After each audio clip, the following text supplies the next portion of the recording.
Good morning, it's nice to see you. I would like to start asking you, please describe your formative years in Cuba. What was the influence of those years, your first teachers? That's something you don't talk about too much, so I would be interested in that. Well, if I talk too much, you stop me. Don't worry.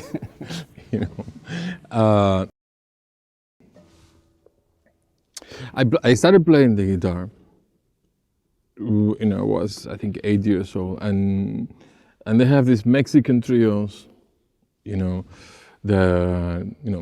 boleros and rancheras, and there was one that was very popular in Cuba in my family. My family, they like music, this kind of music a lot. They were called Los Tres Reyes, and the guy that played the requinto, usually it's a requinto and then two guitars. I mean, he was considered like a really amazing virtuoso, And so I started taking lessons. They were popular, this kind of music.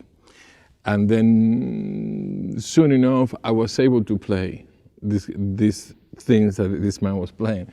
So I was 8 years old and playing this, and that attracted a lot of attention. So the teacher that I had, he didn't read music. He told my father, this is what my father told me, and that he told him, this kid has talent, you should find him a teacher that will learn, teach him solfege, and that's what happened. Then I began to have a teacher that introduced me to the classical. I didn't know anything about classical guitar. It was this black man, Dufourneau, Guillermo Dufourneau was his name. He was really nice. I was lucky to have people that I really loved, and Dufourneau was one of them. And he would just put his hand on my knee, and if I made a mistake, he would go, and then I would scream, and then he would laugh, And then I'm from Santiago. Too many details? No, go ahead. I'm from Santiago, obviously, the other side of the island. And they had opened a conservatory in my hometown. And I had become aware of people like Leo Brouwer. I mean, there was a television show in Cuba called Viernes de Gala, and they had concerts. And I remember this one show where they were introducing this young man that was coming back from the U.S. after having studied there. His name is Leo Brouwer. So Leo was giving concerts around. And there was another one, Elias Barreiro, who's now in New Orleans. Later there was another one, Jesus Ortega, who's still in Cuba.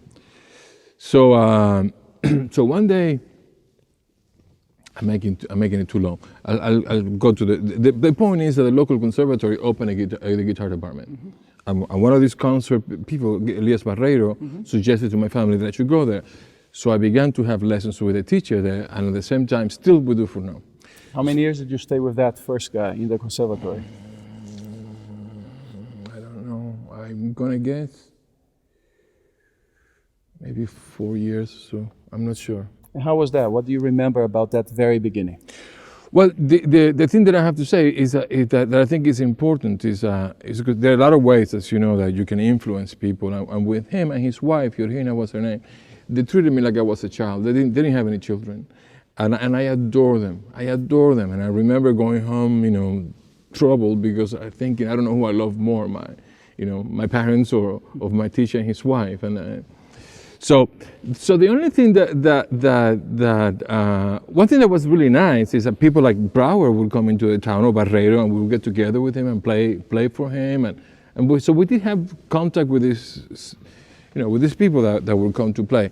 There was nobody else coming in Cuba at that time. It was hermetically closed. There was a woman from Eastern Germany that came to play. But specifically with the guitar, the book that was being taught there was the Pujol method, and that's the method that was being taught loosely, but that was what being taught. Another method that was famous was the Pascual Roch one.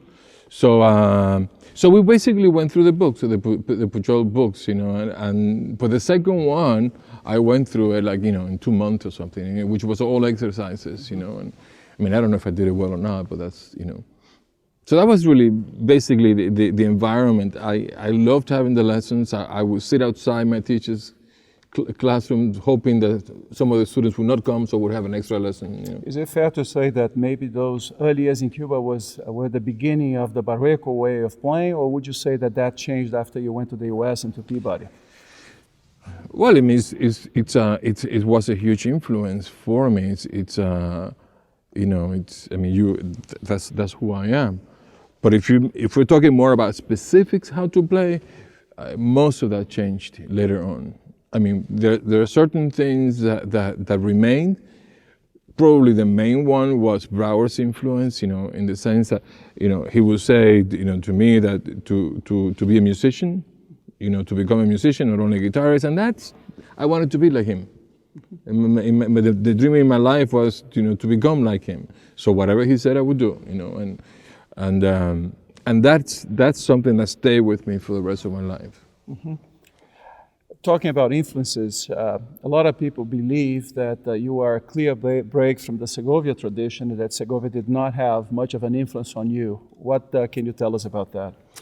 Well, I mean, I remember when I heard the Segovia recordings, I was extremely, you know, impressed with that. At that time in Cuba, this is after the revolution or dictatorship, whatever you want to call it, you know.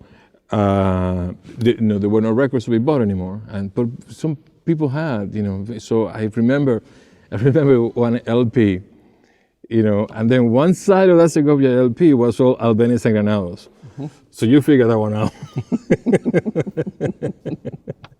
You know, and that's sometimes how I begin to see some connections, you know, obviously because of the recording that I did of Albenes Granados, but it was not intentional. And then all of a sudden I see that LP, say, oh my God, did it come from there, you know? But that had a huge influence on me. I mean, Segovia was a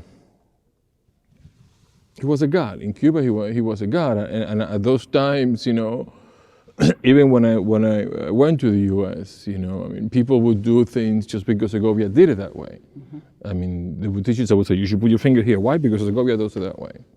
So, you know,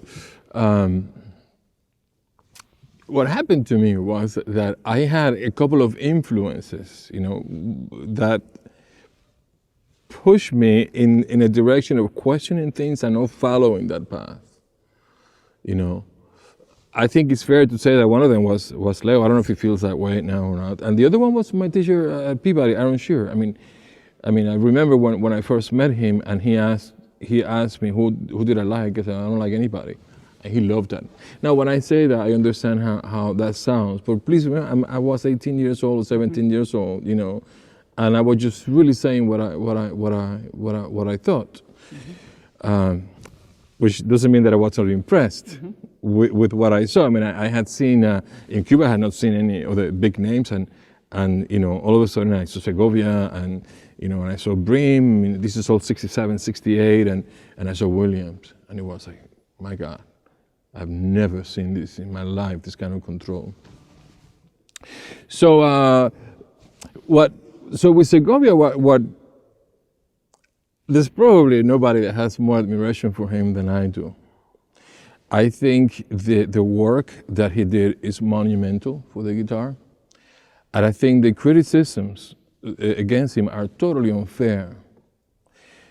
Because one thing that I believe in is, you know, it's easy to criticize and hard to do something. If you just look at what he did, you know, and then you have people say, well, it should have been Stravinsky that wrote for him. Well, it's easy for that person to say that. I think we have to see what he did, and what he did. I mean, he became one of the most famous musicians, classical musicians in any instrument. He created a huge repertoire, and most importantly, something that we're kind of missing now. I think he was a leader for the whole thing, and right now, that's not really happening in a way, at least from my perspective, you know. And I think he's somebody who really kept trying to keep the quality high and do the things that were best for the guitar, you know. And so anyway, the more I know about him, the older I get, the more I struggle with things that I struggle, the more I admire what he did.